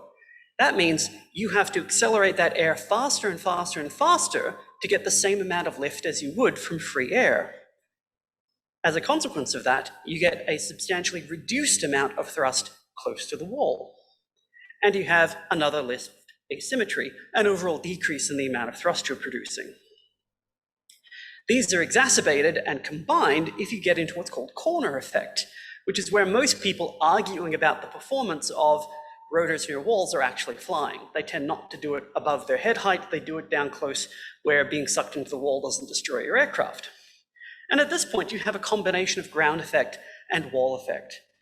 And you'll have a stagnation point, which you'll be able to almost feel with the aircraft if you're familiar with how they behave in manual flight. You'll have an increased recirculation on one side, a reduced recirculation on the other side, and you'll have a change in lift. And how that behaves is quite complex because you have multiple factors going on at the same time. And if you're flying near an object, whether it's another aircraft or whether it's a magical flying space potato of some sort, then your streamlines get even more complex because now you have to deal with things like turbulence, and you'll have an unsteady lift arrangement, which those of us working in the aerodynamics world absolutely hate because it makes all the math hard. All right. So from all of that, you'd be saying, well, okay, flying close to a thing seems like it should just, you get sucked into the wall, right? Well, no, actually, it gets more complex because rotors also have what's called a shed rotor wake, which is the air moving below the rotor, which sweeps out a swirling body of air. And if you have two rotors next to each other, such as in the arrangement of a multi-rotor drone, then you have one side where the two rotors are pulling in towards each other and they suck air towards the center of the drone.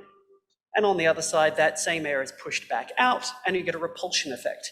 And it's believed that this is where the great debate came from, because it depended on how your aircraft was oriented with respect to the wall as to whether it experienced suction or repulsion. Fantastic. Okay, what do we know? We know that the force distribution over a rotor is going to change based on what we do. If we're in free air, that means equal thrust all around. Easy, nice, that's where we like to be. If we're close to a horizontal object, we'll have less thrust on the side nearest the rotor. If we're close to the ground, we'll have more thrust on both sides because we'll get ground effect. If we have translation, we'll have more thrust on one side and less thrust on the other. And if we have the egg beater effect, we'll have suction or repulsion dependent on the orientation of our aircraft. That's cool. Okay, how do we measure this? How do we turn this into a signal we can process? Well, previously I've developed some lightweight sensitive load cells. And these guys are little force torque sensors that get sandwiched between the motor driving the rotor of our micro drone and the airframe of the vehicle itself. We use a special type of micro electromechanical barometer that gets potted in a soft rubbery compound. I don't know what the sign for polyurethane is, so special type of rubber. It is all good. I'm so sorry. All right. But in effect, what's inside is a small pressure sensor that allows us to measure the strain field generated by the force induced by the rotor through a small electrical device, which gives us a signal that we can then use. All right, and they're very, very sensitive. We can measure down to sub-grams of force using these sensors. Of course, it's never quite that simple. We can't just say, oh, this is a signal to measure. Let's measure that signal, and bam, the control problem is done. No, you should all understand it doesn't work that way. I'll get a little bit closer, sorry. Oh, move it over this side. That's fine, I'll slowly start backing away this way, I think. I'm socially distancing from the microphone, so. Alrighty, there we go. So we have problems of ambiguity, because if we're flying in corner effect, or if we're flying in particular combinations of motion, it looks just like the translational force distribution. And if we don't know what mode we're actually in, well, we can't just from the signals themselves understand what the condition is going to be. We can't disambiguate the two flight modes. Now, fortunately, we have some additional measurements that we can take here. Hovering robots very rarely have just one rotor, though it does happen with conventional helicopters. If we have multiple rotors in a drone, then we have more information, and we have, more importantly, cross-coupling between these rotors. And that gives us the ability to disambiguate by using natural constraints. So for instance, we know that we have rotors with no obstacle between the rotors. So we'll never have a condition where the interior of the rotors should all have less thrust than the exterior of all the rotors, because that's not a physical configuration. If our rotors are translating, we should see the same force pattern across all of the rotors all at once, a uniform distribution across the rotors of the aircraft. Conversely, if our rotorcraft is turning on the place, we should see a rotation symmetry about all of these rotors represented by the translational flow pattern that we can then identify as rotational symmetry. And we do this with a 12x6 matrix pseudo-inversion, those who are following along at home. If we're flying close to an obstacle, such as a wall, then we expect to see something with a degree of recirculation around the rotors, and we'll have an asymmetry across the rotors of some sort. And that then gives us a fertile signal that we can then say, hey, something's going on here that isn't related to the autonomous, autologous self-rotation of the aircraft, self-motion of the aircraft. So with flight models, we can have some idea of what a rotorcraft is doing at any one point in time. Translating, descending, ascending, whatever, we wrap it into our Kalman filter, and we should have a rough idea of what we should be seeing. We know our orientation, our input commands, and thus we know what to expect as our flight progresses. And what we're really looking for here are outputs that differ from our expectations, which will be indicative of those exogenous inputs aka the principle of surprise. And so I was absolutely thrilled that Andrew mentioned this, because a lot of what we're doing in interpreting dense data signals comes back to understanding not just what the signal is saying, but what the narrative context of the robot's flight should allow us to expect. If we know that we're flying close to a wall, we can back out that wall presence information and say, therefore, anything we encounter in addition to that wall should be representative of something new. And we can look at doing some interesting things like considering aircraft scale motion primitive kernels, object kernels, and other sorts of things that we can use to extract features from our aircraft. In fact, we can almost treat it as an image processing problem, given the way that we can represent all of our forces across our aircraft, given as a series of scalable values. More info means more better, right? So if we have rotors that capture specific information about local pressure fields, we have the problem that all of the sensors of a single rotor are constrained by the rotor's collective mechanics. We cannot measure the instantaneous value at each point of a rotor. We can only measure the gestalt of the rotor's motion collectively. So if we have 4 sensor elements around the periphery of a rotor, because that rotor is a physical rigid object, that actually degrades to 3 measurements, X, Y, and Z. So we actually lose something because of the internal constraints. What we really want to do is capture more salient information outside of that, which can then allow us to over-constrain our force model and our analytical system, and thus we can solve it. More information means more surprise, right? I don't know. I think if I had more information about my finances, I might be surprised as well.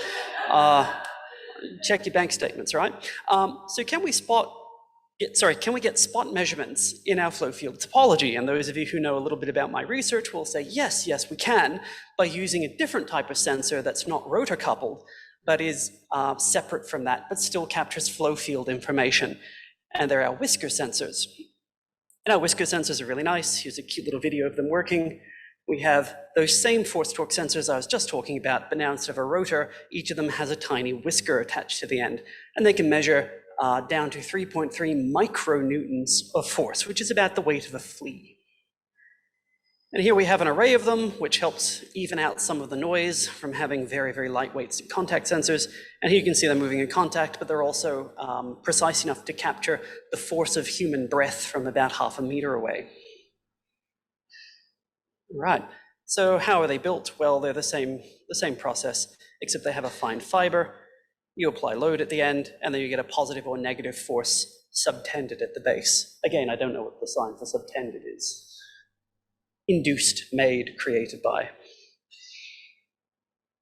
All right.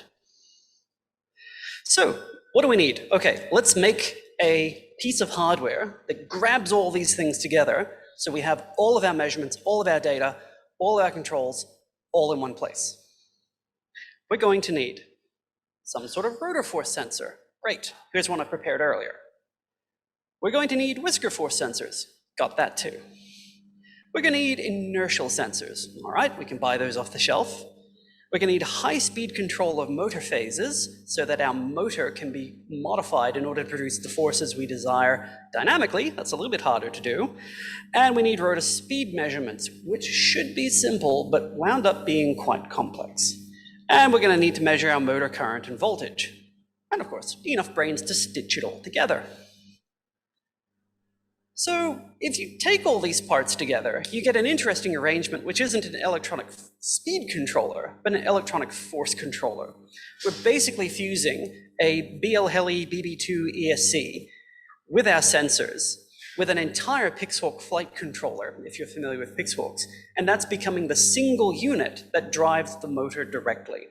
So it's basically an ESC modified to give us a speed output tachometer, with cross communication between all of our controllers, onboard voltage regulation and power sensing to keep our power flow smooth and clean, and each one runs a distributed stabilizing control loop and aerodynamics observer separate from all the others. Theoretically, a single one of these could do the control and flight task for the entire array, but because they have their brains being allocated to doing some interesting dynamics, they probably won't be. Turn that into some physical hardware, and this is our development prototype where everything is smeared out for easy debugging so we can actually access it with an oscilloscope and make sure it's working correctly. So I say it fits neatly on a PCB, but we're probably going to try and be more clever still to make everything nice and scrunchy and small for those micro drones we're talking about. Speaking of ESCs, there's our power regulator, our power sensing, there's our main processor, which is an STM32. Our ESC module is bolted on because there's a maxim for engineers, which is don't build it if some other poor bastard has built it for you. So we're using an off-the-shelf ESC. I built one from scratch before, and I hope never to do that again. We also have our 2 IMUs and our debug hardware. Easy. Yeah, doing ESCs is hard. It requires a lot of IP and a lot of know-how. And BL Heli is really famous for having decent open source ESC firmware that just everybody uses. Unfortunately, they've decided they want to make money now, and so they're not giving it away for free anymore. How could they, right? However, their newest functionality, being high-speed response and tachometer outputs, require the non-open source capabilities, which is annoying. We can extract the high-speed functionality from the very last version of BL Heli 32, but not the tachometry, which we really need, because everything you do with Rotor scales by the speed of your rotor. The thing is, ESCs have to operate synchronously.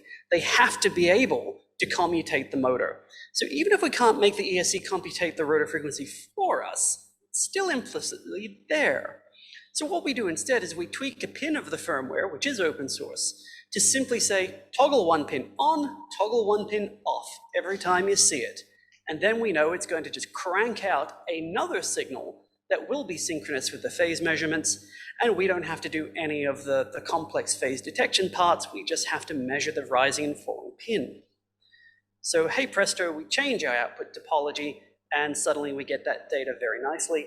You can see here's a plot where we're tracking our output tachometry with a fixed offset from that of what's measured with our much more expensive oscilloscope. And in some ways this is better because it means we don't actually have to deal with the complexity of the internal computations that would be driving the closed source solution.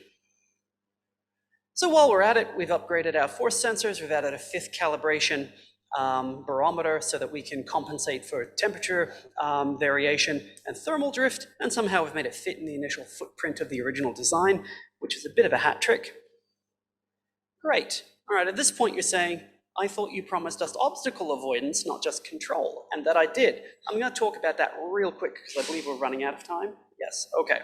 So there was a long-running debate as to the attraction or repulsion of walls, and the answer is complicated, and that wound up being, a combination of ground effect, wall effect, and egg beater effect. How do we leverage these capabilities for our own evil ends?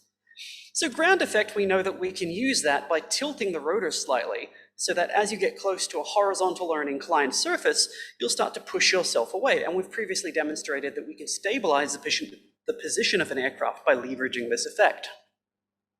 What we want to do is we want to combine the paradoxical controls of wall effect in an interesting fashion. So the naive approach would be to say simply, okay, if the change in thrust close to a wall causes a positive pitch that would cause you to fly into the wall, let's just invert that configuration by putting our center of mass above the intersection of the two rotors, so that now when you get close to the wall, you have an inverse force. That's great, except if you do that, that previous example I showed you with the ground effect doesn't work anymore. So despite it looking really groovy, it's not actually a winner. Our effect instead is to combine some of these ideas in a different sort of way. And I haven't shown this to anyone yet, so you're the first to see it. So if there's obvious flaws, please let me know. But what we're doing instead is we're going for a non-symmetrical, deliberately cross-coupled design in such a way so that we leverage the fact that we're flying in a particular direction. And by using our rotors to swirl in the same direction on each side, but with angled rotors such that they induce a non-pathological pitching mode, the egg beater effect is now producing a repulsive cloud of air ahead of it, so that as you fly towards an obstacle, it pushes you back in the direction you are traveling. The co-rotating rotors on either side don't induce egg beater effect, and the ones behind you create a degree of suction, but that's okay, you're not heading in that direction. Also, it has the tilted rotors either side, which allows you to benefit from the ground effect component, and thus you'll get some mild repulsion in all directions. So as long as you know the direction you're flying in, you have a configuration which allows you to implicitly bounce off all the obstacles that you'll be approaching. And I'd like to just finish with a piece of really recent work that's happened over the weekend, which is why I had to update my slides. We now have our force feedback control system able to regulate the applied thrust by our rotors, which means we're now at the interesting point where we can start throwing all this together onto real platforms and actually start testing. I was really happy about this because this was my promised milestone for TAS, which I was really worried about actually making some in under the wire. Did it this weekend. All right, so where to now? Still lots of work to do. We want to finalize our electronics into a single integrated ESC to mount on actual flying aircraft, calibrate our sensors for aerodynamic proximity force models, construct a whole of aircraft flight dynamical model, and devise principle of surprise inference systems. Once we tune our passive repulsion concept and actually show it works, there'll be some step in the middle, and then hopefully they'll be good for something. So this is the very nuts and bolts end of saying, how do we understand complex messages and signals in the world which are non-verbal, non-linguistic, and yet still capture an interesting narrative structure, which I find pretty awesome. And I've been hanging out with Beth, Andrew, and Jess far too much. And with that, thank you. Any questions?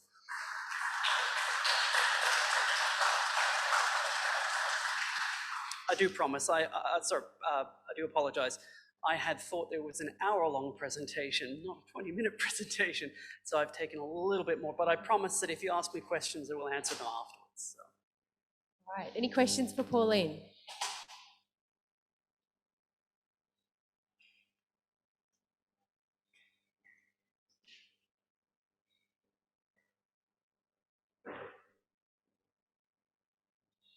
Thanks, Pauline. That was fascinating. But was it surprising? Yes, it was. Bearing in mind, I know nothing of this technology, but does it stop the drones from running into each other? So this is really interesting. This is a batch of work that I haven't talked about. As I said, I didn't have enough time. A lot got left on the cutting room floor. We've been doing some work in understanding the interactions of rotors close to each other as a consequence of our work with the egg beater effect. It turns out there are also mechanics involved in collected bodies of rotors. We're looking at reconfigurable drones for one of my students' PhD work. And we found that we get a combinatorial dynamic associated with rotors flying in close proximity, which increases the amount of thrust that they produce. And this is real interesting because that almost always comes with an entropic desire to push away from the thing, creating that. So though we haven't proven it, I suspect that it will actually create a repulsive effect of rotors flying close to each other in non-pathological modes. If you have a pathological mode, good luck, right? But because you're creating these high pressure fields due to ground effect, you're innately going to be moving away from the high pressure field. So I believe that it will help with obstacle avoidance, and it will also help with peer avoidance. But we did not start out looking for that, and I promise you nothing. But if it works, I take total credit. So I want to keep us all to time today. So I want to thank all of our fellows. Thank you, Pauline, very much for your presentation. Sorry we didn't have enough time for questions, but we have your email address, I'm sure, somewhere. So any more questions for the TAS Fellows, feel free. And if you don't know their email address, you can just send an email to info@tasdcrc.com.au and we'll forward your lovely questions and thoughts. But thank you to all of our fellows today for their presentations. I know that there was a lot of work that went into them, and I can see the changes to the work as we've moved through time. So it's really exciting to see it, and appreciate your time and energies to present. I appreciate the audience, the physical audience who's gloating in their Queensland, moving around in physical space and eating food with each other opportunities. I want to thank the Queensland AI Hub for the extraordinary efforts, the technical work, the food. I mean, it's a great venue and great people supporting TASD and the fellows, and to our TASD organisers and helpers and those who've attended today, really appreciate it, and the audience on Zoom, those in Melbourne and those who are not in Melbourne. Thank you so much for coming and listening in, and please stay stay in touch and in communication, and have a lovely week. We'll see you later. Thank you.